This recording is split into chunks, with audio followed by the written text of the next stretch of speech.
Occupational English Test, Practice Test 2, Listening Test. This test has 3 parts. In each part, you'll hear a number of different extracts. At the start of each extract, you will hear this sound. You will have time to read the questions before you hear each extract, and you will hear each extract once only. Complete your answers as you listen. At the end of the test, you will have 2 minutes to check your answers. Part A. In this part of the test, you will hear 2 different extracts. In each extract, a health professional is talking to a patient. For questions 1 to 24, complete the notes with the information you hear. Now, look at the notes for Extract 1.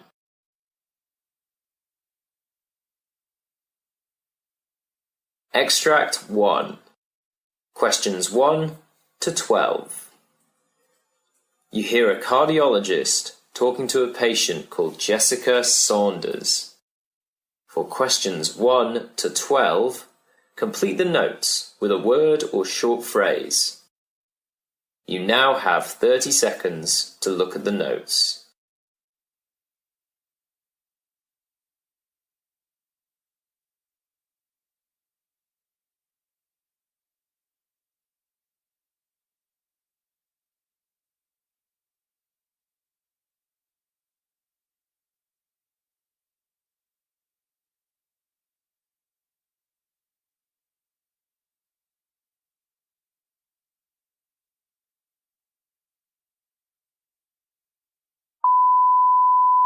Hello, Mrs. Sanders. I'm the doctor in charge. I just wanted to let you know what's happened and answer any questions you may have. What is cyanosis? Is it an infection? Not quite. Cyanosis refers to a bluish colour to the skin and the mucous membranes. Peripheral cyanosis is when there's a bluish discoloration to the hands or feet. It's usually caused by low oxygen levels in the red blood cells or problems getting oxygenated blood to the body. You see, blood that's rich in oxygen is the bright red colour that you usually associate with blood. When blood has a lower level of oxygen and becomes darker red, bluer light is reflected, making the skin appear to have a blue tint. My baby has that. One of the medics did a hypoxia test to see if the PaO2 would rise or something. And she said it failed to rise, which means the bluish colour is probably due to a cyanotic heart disease. Yes, that's correct. We have determined that this is probably the case. How much do you know about your baby's condition? Just that her lips were blue and it was probably due to a cyanotic heart disease. That's all. Okay, well, firstly, let me reassure you that we are taking very, very good care of her. We've treated your baby as an emergency case, as we should. We've already started the emergency treatment, and I'm here to update you. I have reviewed your baby's x-rays and I can see abnormal positioning of the 2 main blood vessels. Thus, it's likely that your baby has what's known as a transposition of the great arteries. Do you know what that is? No, can you tell me what it is? Transposition of the great arteries is a serious condition where the 2 main blood vessels leaving the heart, the pulmonary artery which carries blood to the lungs to absorb oxygen, and the aorta, which takes blood from the heart to the body, are swapped over. That's to say, the pulmonary artery is joined to the left pumping chamber and the aorta to the right pumping chamber. This means that blood flows to the lungs and picks up oxygen, but is then pumped back to the lungs instead of travelling around the body. Blood flowing around the body is unable to reach the lungs to pick up oxygen and continues circulating. So, because they're in the wrong way around, she's not getting enough oxygen to her body? She is getting some oxygen thanks to another blood vessel connecting the main pulmonary artery to the aorta, but this is not enough. That's why she looks cyanotic or blue. How common is this? Transposition of the great arteries accounts for up to 5% of congenital heart disease, and it's the most common cardiological cause of cyanosis in newborns. And how was it being treated?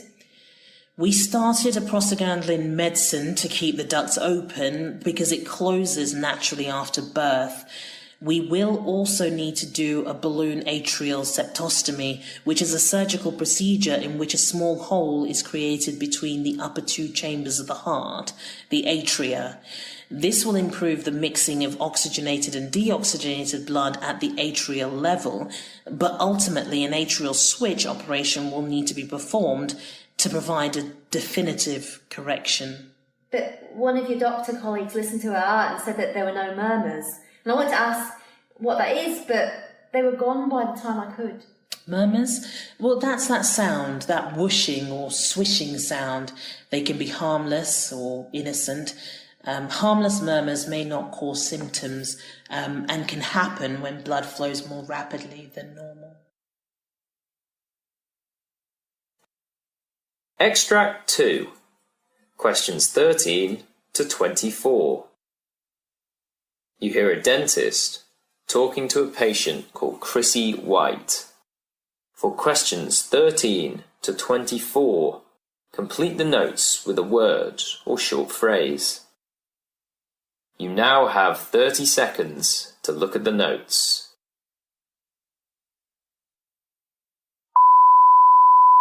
What brings you here today, Chrissy? Extreme pain. It's not that bad, is it?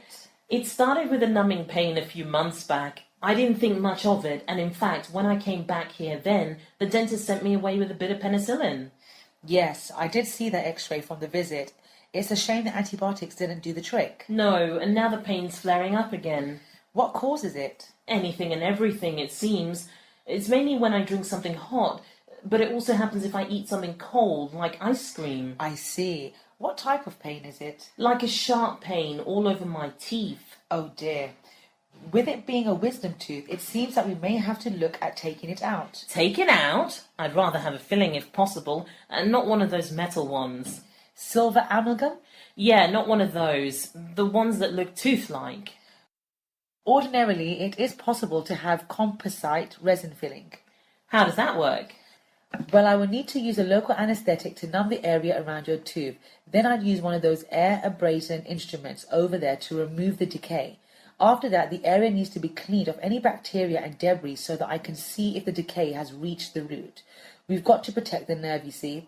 But when there's enough of a space, I can then add the filling. A little bit of a finish and polish, and we're done. That doesn't sound too bad at all. It's not. I really am very good at the procedure. It's one of the first dental procedures that I learned. But in all honesty, Chrissy, it'd only be a matter of time before you're back here again and in even more pain. So then, what do you suggest? I'm afraid I will still think extraction is the best option.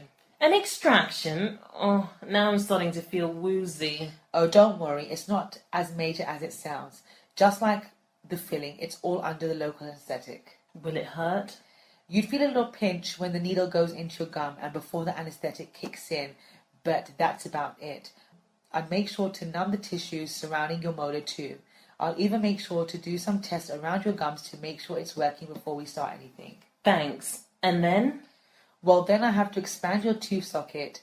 I'll rock it back and forth so that the bone around it compresses and the socket widens. All of this makes it easier to extract. Would it pop out easily then? Relatively so, with a little help from the pliers. What goes in its place afterwards? Don't tell me I'm going to have a big gaping hole at the back of my mouth. After a few weeks, it's likely the swelling will heal over straight after the procedure. However, it should feel tender. What about straight after? What happens when the anaesthetics wear off? Can you prescribe me some painkillers? Of course. What do you do for work? I'm a receptionist. Then I'd recommend taking some time off. Sweet. Although bear in mind that eating may be a little difficult after the procedure, but only for a few days or so. While you're waiting for the tooth to heal, we've compiled a list of food suggestions for you. Anything that's not absolutely rancid. There's pudding, gelato, mashed potatoes, scrambled eggs. Not bad. Bit of sorbet or yogurt too. This may not be so bad after all.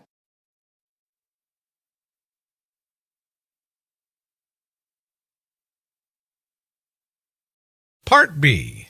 In this part of the test, you will hear 6 different extracts.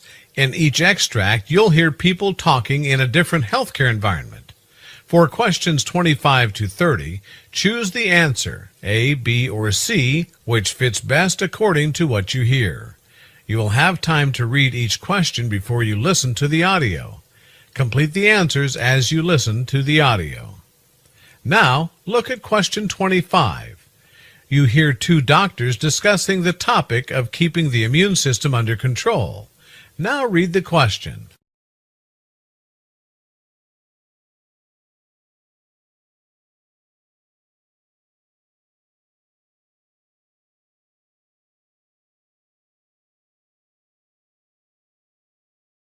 Doctor, could keeping our immune system under control be as easy as managing our diet?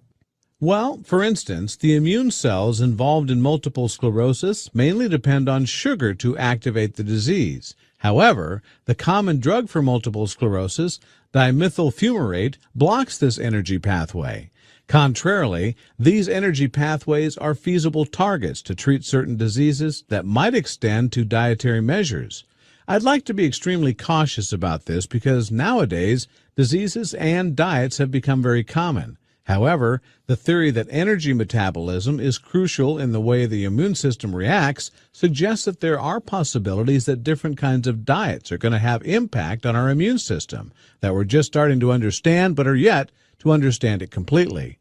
I wonder at some stage if the autoimmune diseases like multiple sclerosis may include diet as part of the disease management strategy, as well as other diseases where immune system and energy metabolism are essential, such as cancer.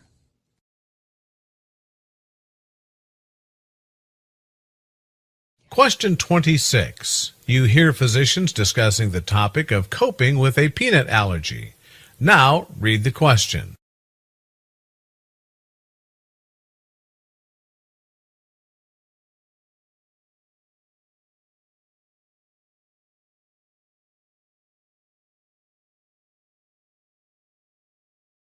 Hello, doctor. What should parents do as peanuts have become an allergic substance nowadays? It is really a very frightening factor to know that peanuts can cause allergic reactions, with increasing reports of sudden death in children following peanut ingestion, and new products are being launched on the market to help parents stave off a peanut allergy in their children. What I feel is feeding peanuts to children doesn't require any specialized products. Right now, we have the strongest evidence that kids are at high risk because they have a severe egg allergy or eczema, and the dietary guidelines suggest that infants with severe egg allergies or eczema should intake peanuts as early as their 6th month. What I feel is introducing peanuts to infants with moderate or mild eczema or egg allergies in a developmentally and culturally appropriate method would probably help prevent peanut allergies for the rest of their lifetime. Since peanut allergies are increasing rapidly, the early feeding strategy is something that the parents should consult with their pediatrician, as it is one of the best sources of protein.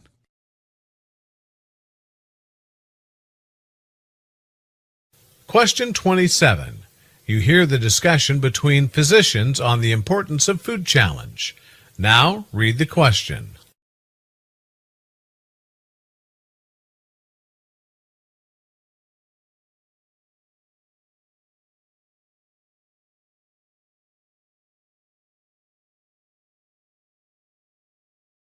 Hello, doctor. Why are food challenges necessary? Following the recent death of a 3-year-old child that had a food challenge test, a new study of over 6,000 food challenges done found the safety profile very reassuring. Food challenge tests are the mainstay of food allergy diagnosis because other diagnosis procedures are not that precise. We have blood tests and skin tests for food allergies, which carry a lot of false positives. Therefore, in many instances, we do have to perform a food challenge test when the diagnosis becomes doubtful. There are a number of people walking around with diagnosis of food allergies who are actually not allergic to that food. Question 28. You hear a discussion between doctors about fake Stop the Bleed kits. Now read the question.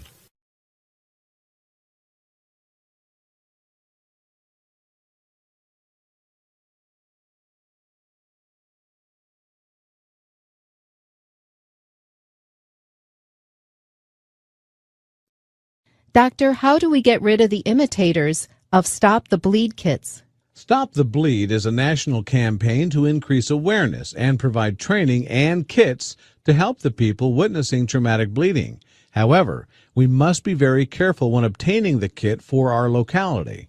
The genuine kits are really very expensive, that may cost from $50 to $100 depending on the contents. However, there are some counterfeit tourniquets which are knockoff products. I would warn everyone that a tourniquet is meant for controlling acute arterial hemorrhage, will cost about $25 to $35. Therefore, if you're getting them for a lesser amount, you probably won't get the best one.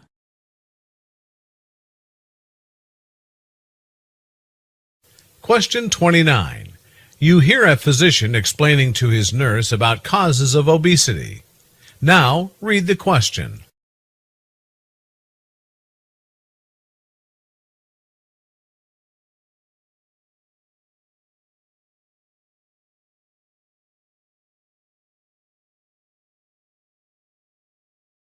Doctor, could the bacteria in our guts impact the development of obesity? We often see children eating the same diet and living in the same environment differ in their weight. I feel that there's an interaction between genes and the bacteria in our guts that may be the culprit. The findings suggest that it isn't just the components of the diet, but it's the interaction between the diet we eat, our genes, and our bacteria in our body. Every kind of different diet would cause obesity in an individual who is predisposed to becoming obese. Certain genes colonized with bacteria that are efficient enough to produce more nutrients for the individual, resulting in obesity. Question 30. You hear a physician briefing staff about the herpes virus infection. Now read the question.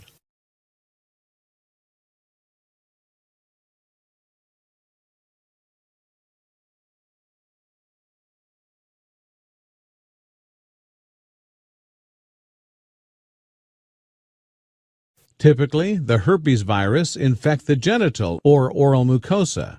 They affect the mouth, causing cold sores or blisters that form on the mouth, lips, or gums. There may be a prodrome prior to the blister development with a burning, tingling, or itching sensation in the infected. Throughout the lifetime, the virus remains dormant in the nervous system, hence the cold sores which often reoccur in the same part. When it infects genital parts, it is called a sexually transmitted infection. The symptoms are similar to the oral infection of the virus. With the first outbreak, an individual may experience nonspecific flu-like symptoms like swollen lymph nodes, muscle aches, and a headache. There's also a possibility of having the infection without any signs or symptoms.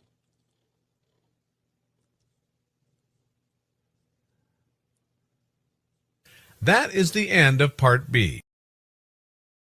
Now look at Part C.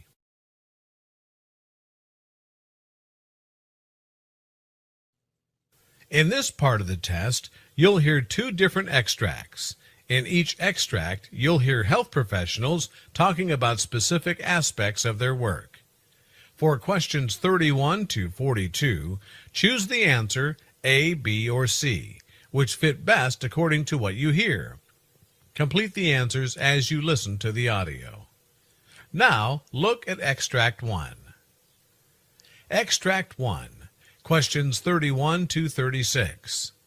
You hear the lecture given by a senior physician to junior doctors on risk factors of osteoporosis disease.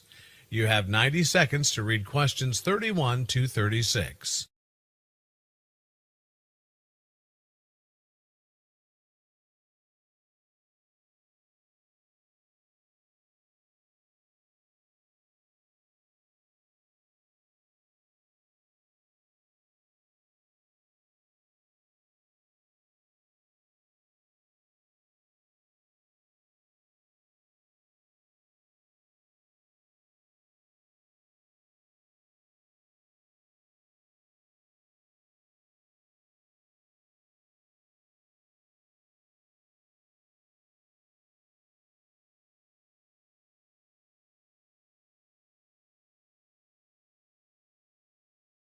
Osteoporosis increases danger of broken bones. Hi guys, today I'm going to explain to you about osteoporosis disease. which makes the bones weak and break easily. According to a finding, binge drinking may increase the chance of getting osteoporosis in later life. The findings show that drinking too much alcohol over a short duration may impact genes involved in bone formation. Binge drinking occurs when a female has at least 4 alcoholic drinks in a hurry. However, for males, binge drinking occurs when he has 5 drinks in a short duration. America's Substance Abuse and Mental Health Services Administration indicates that binge drinking begins normally when a person is about 13 years old. Research involving adolescent laboratory rats was carried out to study the effects of binge drinking on their genes.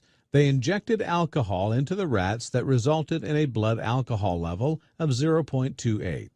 In many American states, legally, a person is considered drunk when the alcohol level in the blood reaches 0.08.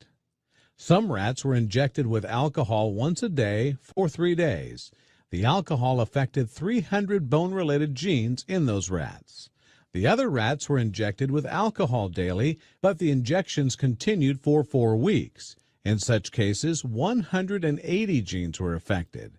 The injections included ribonucleic acid to the genes of some rats, while the other rats, the RNA in the genes, decreased. Ribonucleic acid instructs the gene how to make proteins, the substances needed for bones and other tissues. Therefore, the change impeded with the molecular pathway that is accountable for bone construction. One of the most agonizing findings came 30 days after discontinuing the injections. That time, the rats yet showed differences in the way their genes were expressed. 30 days of a rat's life are equivalent to 3 human years. It is not essentially correct that what happens to the genes of rats will happen to human genes, but the findings suggest that binge drinking of alcohol by young people could indicate problems in their future. Bones are living tissue that continually break down and then rebuild themselves. However, as people grow older, the breakdown of bone is more than the reconstructed bones. As a result of this phenomena, small spaces inside the bone get larger, making it hollow, and the bone shell gets thinner. The term osteoporosis means porous bones or weak bones. By removing calcium and other essential minerals from tissue, osteoporosis harms bones. 8 of every 10 osteoporosis patients are females, and it is very common in Caucasian females over 50 years. Before developing osteoporosis, the patients experience a condition called osteopenia. Timely treatment can prevent this condition from developing osteoporosis. Osteoporosis and osteopenia can be detected by measuring the mineral density of the bones of the patient. Here, density means the strength of the bones. There are a number of ways to measure bone mineral density. The hip, spine, or backbone is used to examine the bone mineral density. A diagnosis called dual energy X-ray absorptiometry is the best method to diagnose osteoporosis that involves the use of X-ray radiation that lasts only a few minutes. Peripheral bone mineral density test is another method to measure bone density that is often used in the U.S. to examine if the patients are at risk of osteoporosis. This test costs less than the dual energy X-ray absorptiometry test. However, peripheral testing measures only one part of the body, and it is usually the heel, the wrist, or the bones between the finger joints. However, a shortfall of this test is when the patient has normal bones in the tested areas and has defective bones in other parts of his body. Then it cannot detect the disease. Therefore, often the peripheral test can show normal results of the patient who has osteoporosis in their backbone or hips. Initially, the disease decreases the mineral density in the spine bone. The mineral density of the bones of all parts of a woman is almost similar when she reaches 70 years of age. In such cases, the bone mineral density diagnosis of lower cost may not have precise results. Individuals over 50 years of age should intake 1,200 milligrams of calcium per day and 800 to 1,000 international units of vitamin D. Vitamin D2 as well as vitamin D3 are good for bones. Milk and milk products, fish with soft bones like salmon and dark green leafy vegetables, orange juice, bread, and cereals are rich in calcium. However, one should be very cautious about the intake of calcium. It should not exceed 2,500 milligrams a day, including calcium from foods and all other sources. Too much calcium can result in kidney stone disease. Vitamin D absorbs calcium. There are many drugs to treat osteoporosis, of which bisphosphonates are the most popular. Fosamax, Actonel, and Boniva are products of this group of drugs.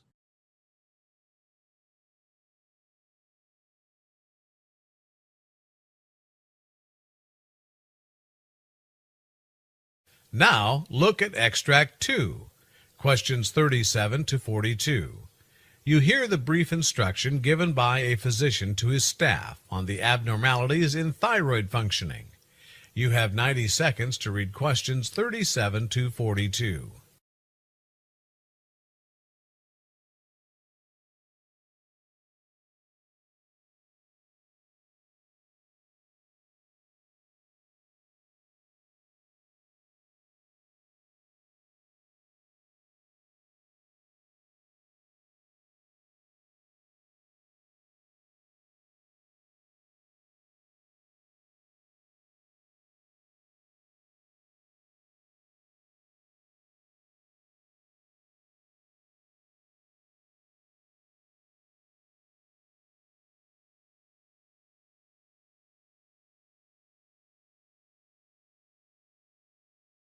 Thyroid function.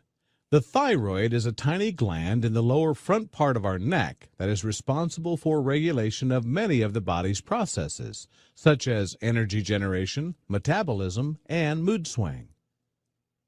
The two hormones secreted by the thyroid gland are thyroxine and triiodothyronine. If the thyroid gland does not secrete enough hormones, one may experience symptoms like lack of energy, weight gain, and depression, which is called hypothyroidism. However, in case the thyroid gland secretes too many hormones, one may experience weight loss, increased anxiety, tremors, and a sense of being on a high. This is called hyperthyroidism. Hypothyroidism. This is a condition which is classified by a decline in the thyroid hormones in the blood. It majorly occurs if the patient is suffering from underactive thyroid or glands that control the thyroid functions, though there are other various factors that can result in this condition. Typically, hypothyroidism affects females more than males and worsens as they age. Let me now explain to you the common causes that could result in a decline of this hormone, giving rise to hypothyroidism. The Hashimoto's disease is an autoimmune disease that attacks the tissues of the thyroid gland. Often, females suffer from this particular autoimmune disorder more than males. That can possibly be due to an underlying genetic link. The thyroiditis is such a condition where the thyroid gland remains inflamed, resulting in less secretion of thyroid hormone. Often this condition affects pregnant women, and usually this phase is followed by a hyperthyroid phase that remains up to 6 months. The radioactive treatment for hyperthyroidism can always lead to an unpleasant outcome, underactive thyroid or hypothyroidism. The possible reason is that the therapy might have considerably eroded the gland to secrete enough hormone for an optimal functioning. Usually, following a radioactive treatment, the thyroid gland always becomes underproductive for a few months. However, if the gland completely stops functioning, then the condition can be identified as hypothyroidism. The malfunctioning of the other glands can also result in hypothyroidism. For instance, a malfunctioning hypothalamus or pituitary gland can result in hypothyroidism. At times, certain medications taken to treat hyperthyroidism can also result in hypothyroidism. Often a diet that is low in iodine becomes a major cause of hypothyroidism in adults. Significantly, the regions with poor iodine resources can have a greater number of hypothyroidism patients. Hyperthyroidism. In the hyperthyroidism condition, the thyroid gland becomes overactive and secretes abundant hormones in the blood. The Graves' disease is a common cause for hyperthyroidism. In the disease, the immune system is supposed to release antibodies that mimic the thyroid-stimulating hormone and secretes abundant hormones that are released into the bloodstream. The nodules in the gland, as we age, lumps are developed in this gland that are non-functional or inactive. However, in some instances, these lumps start functioning on their own, secreting more hormone without the support of the pituitary gland. Certain medications taken to treat hypothyroidism